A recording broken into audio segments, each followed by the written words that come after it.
सुखद जीवन का सूत्र है बुद्ध। स्वास्थ्य को सुधारने में भी उपयोगी है उनके विचार। बुद्ध ने जीवन जीने के अनेक सूत्र भी दिए हैं। धम्मपद में इनका सुंदर संकलन मिलता है। मनुष्य के आचरण के लिए मन की प्रधानता बताते हुए वह कहते हैं, सब कुछ मन से शुरू होता है और मनों में है।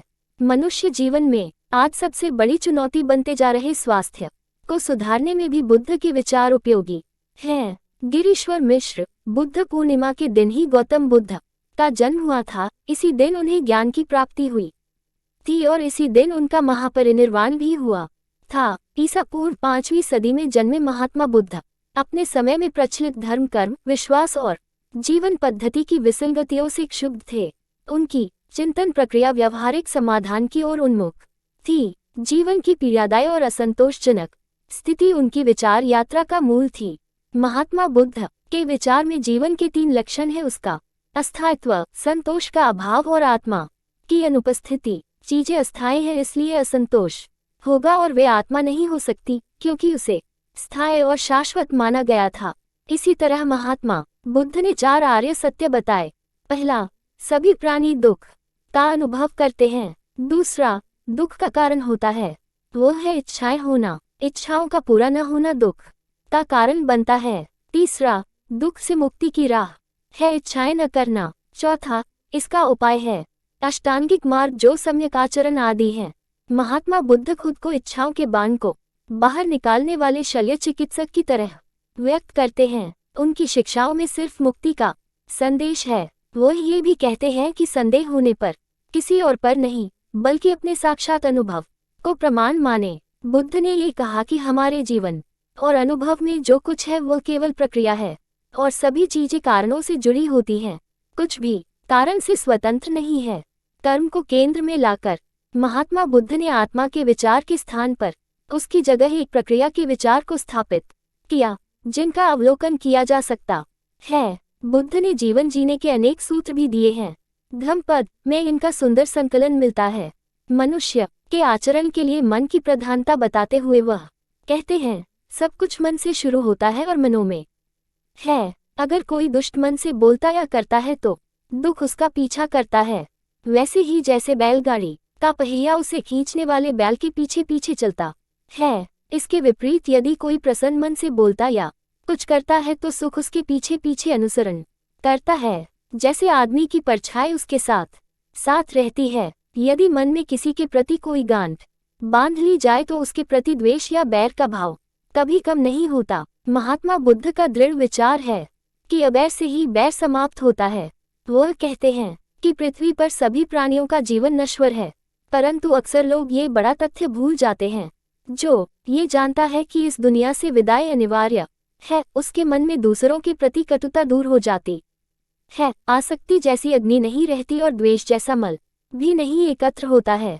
इसी तरह यदि जीवन में अपरिग्रह यानी जरूरत से ज्यादा संग्रह न करना आ जाए तो लोग सुखी जीवन बिता सकेंगे।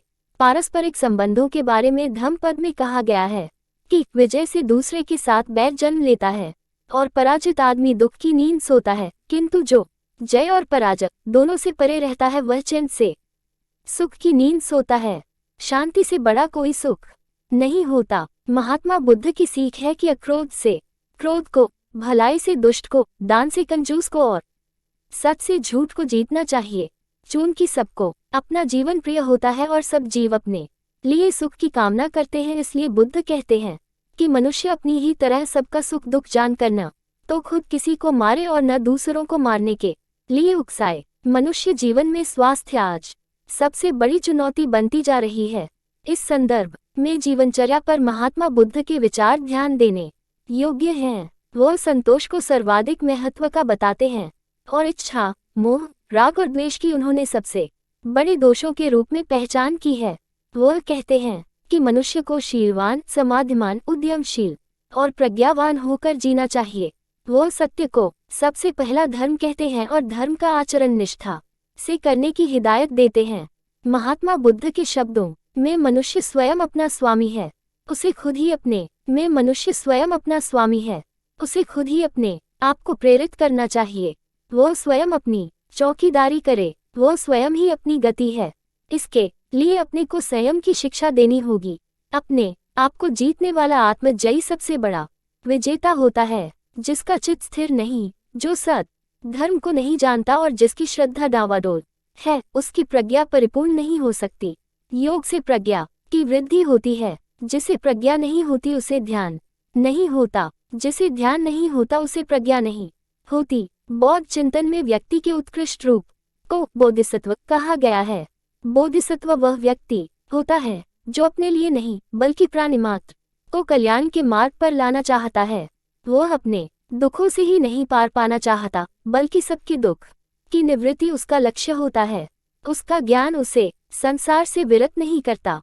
वह अपने सामने की कठिनाइयों और संघर्षों से मुठभेड़ कर उन पर विजय के लिए अग्रसर होता है।